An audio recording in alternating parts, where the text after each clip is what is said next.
Dating is a scam. I keep saying this to people, but they'll be like, Naima, why are you saying this? I would say it with my full chest.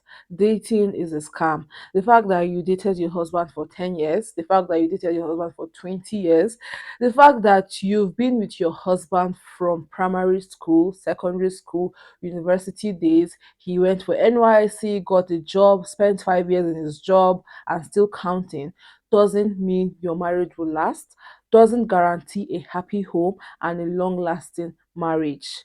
Dating is a scam. And the earlier we know this, the better for us and the lesser expectations we have towards our fiancés or our spouses to be. I have seen a lot of cases, not one, not two, not three, not four, where husband or a man and a woman courted for or dated for the longest time ever, their marriage did not last up to 2 years. They separated. One thing you should know is dating a man, like visiting him, is different from living with that man. It's how we humans have been designed to always want to please people or to always want to attract people. Let's say, for example, you are applying for a job and you've been called for an interview. To start with, most of what we have, most of the qualities written on our CVs are not true. That is the truth, if you want to take it or not. But most of the qualities we pretend or we claim to have on our CVs are not true. Now, imagine you are being called for an interview, in a job interview. You would definitely want to look good, definitely want to look presentable, definitely want to look smart and neat. Hence, you ironing your clothes for that day or your dress for that day. On a normal day, you don't iron, but because you want to look good and presentable to in front of your HR or your manager or whosoever will be interviewing you, you would have to go out of your way just to look that good. This is how it is in marriage or in dating.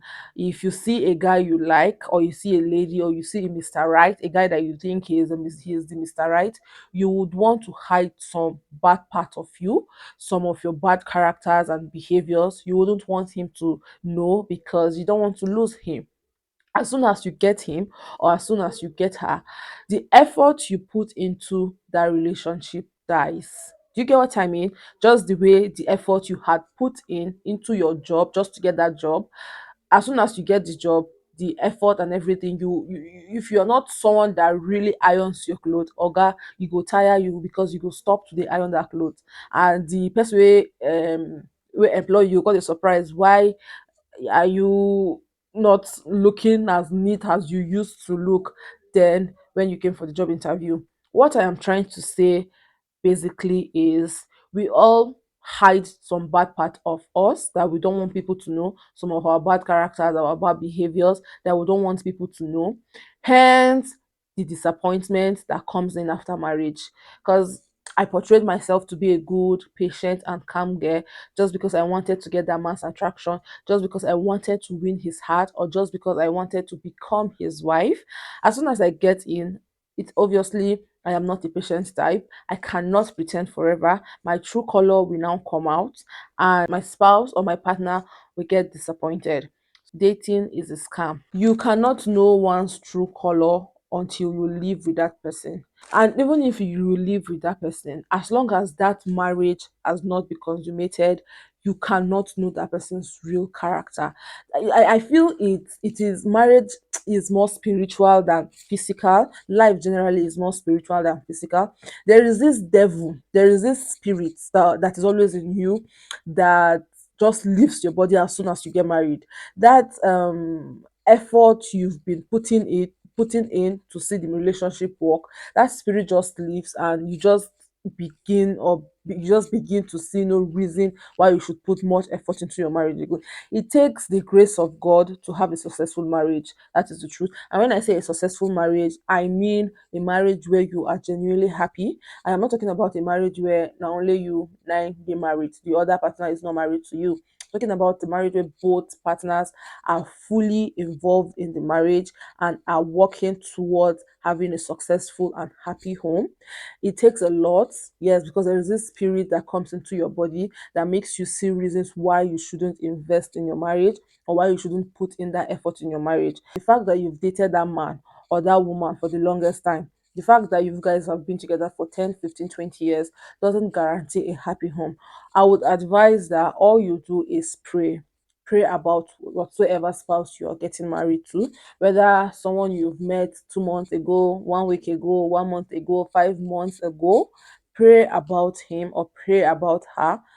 Let God guide you through the way, because without prayers, without God, we can never make the right decisions, no matter how we think we are wise or smart. I see a lot of people advise you to date a man for a certain period of time.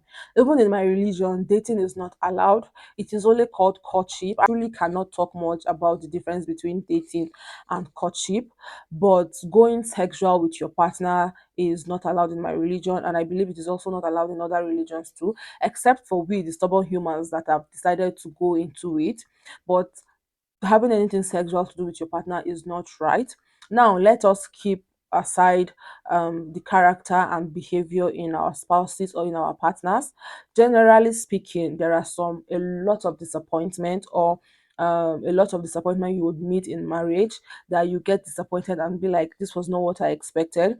I would advise you also lower your expectations, because we are humans and we change. Though I still believe that there is an average expectation you should fix. Like, there are some aspects in life or in marriage or in your partner that you cannot trade, like you cannot have anything below point. I don't know if you get what I mean. Like, let's say you want a man that would help you with house chores, and then maybe during courtship, during dating, your husband or your fiance normally helped you with house chores, but as soon as you got married, he changed, and so that something like that is something that pisses you off a lot. Like, you cannot stand it.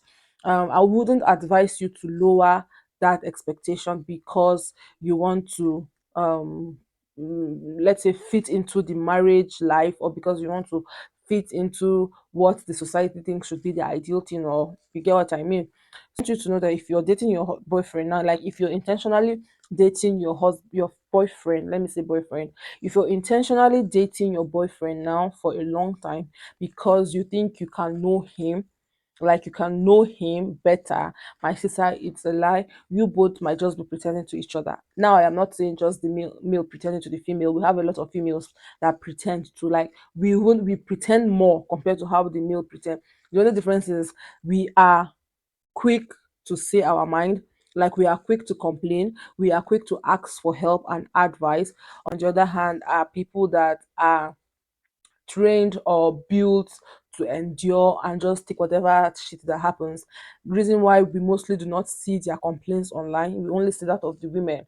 So, we like it or not, we try to pretend to our spouses, especially when we've seen the Mr. Right or the Miss Right. We try to portray ourselves to be good, try to hide our bad side, and then when we get married, we no go fit hide them again. We just have to bring it out, and your spouse gets disappointed. And yeah, that is how it really happens. I know this may not sit well with a lot of you, but I don't care. I just have to say the truth. There are a lot of truths we shy away from. If only we could face those uncomfortable truths, accept them, then I think we'll have little or no problem to deal with in life. So yes, I hope you enjoyed this video. I also have a second channel, Naima's Journey. On that channel, we do lifestyle vlogs and everything in between. While here, we do chit chat and sit down videos. We basically talk about everything possible here. Like, I am not narrowing or niching down. Well, it is just sit down videos, but I am not niching down to a particular topic. I'll talk about everything, anything that happens, anything I feel like talking about here on this channel. If you enjoyed this video, please like, share, subscribe, and drop a comment in the comment section. See you in my next video. Bye.